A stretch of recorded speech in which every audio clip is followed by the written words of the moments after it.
We've actually got these 10 sub-themes covering everything from AI, robotics through to cloud computing and cybersecurity, blockchain. Interestingly enough, last year, the best performance was actually 33% by blockchain. Previous couple of years, it hadn't done so well. Then you look at the other double-digit gains last year that really propelled our technology fund in the space. Welcome back inside our proactive newsroom, and joining me now is Anthony Ginsberg. He is the CEO of GinsGlobal. And Anthony, it's great to see you again. How are you? Happy New Year, Steve. Great to be with you.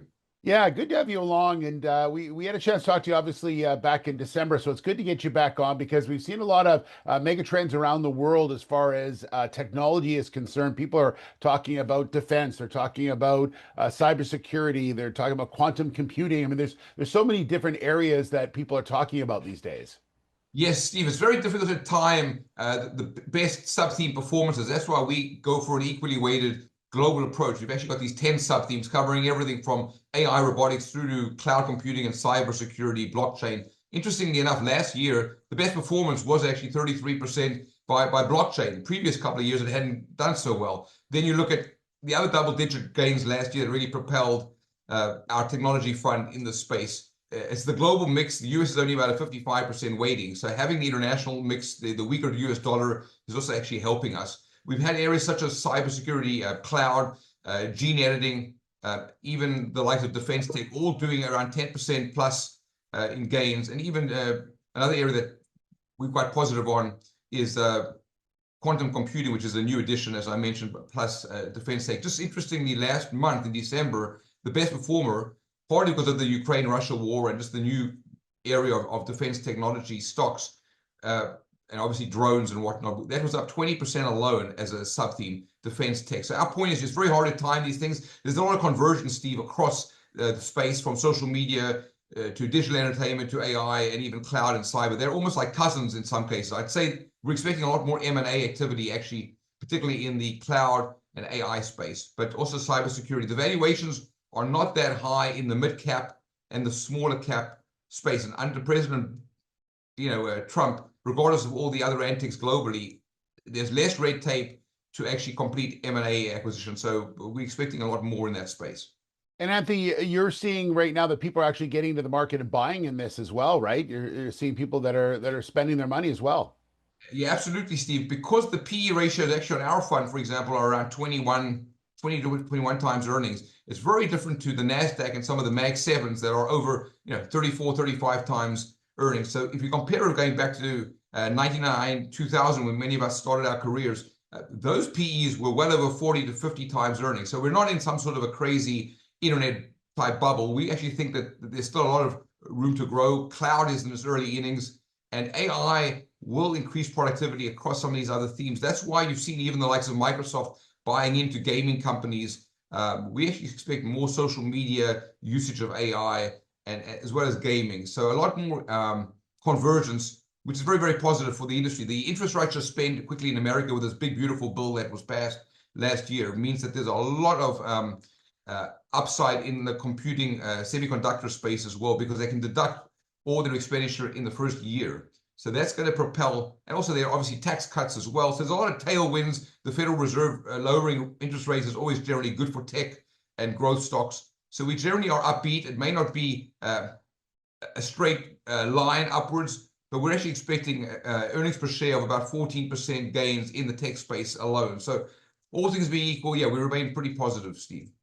Anthony, you mentioned AI, and I just want to ask you about that because AI has such a unique use in so many different areas, from people getting on their phones and making videos of themselves doing crazy things to literally using it to use defense and quantum computing. There's so many uses for AI. Is that why you feel that you're seeing such a rise in the AI? And it just shows no sign of slowing down. Yeah, I know some people are a little worried about the AI spend of about $3 trillion predicted over the next 4 to 5 years.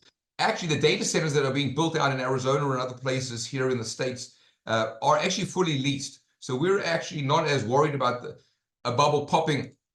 The big issue with AI has been that, yes, my kids are using ChatGPT, and it helps them on their college exams and whatnot. The truth is that the corporations haven't really embraced it as aggressively as we were hoping. So the big issue is how quickly will the adoption be in the corporate world? It's a little bit like what we saw with cloud some years ago. Until COVID came along, a lot of the large banks, healthcare groups, consumer groups here in America only had maybe one cloud provider. Then they actually essentially jumped in with both feet. And what we saw happening there with the cloud was they ended up having multiple cloud providers and not having all their eggs in one basket. We see the same thing happening with AI. That's probably why, Steve, you'll see AI and cloud companies getting closer together. There may even be acquisitions in that space. So we remain long-term positive, particularly globally.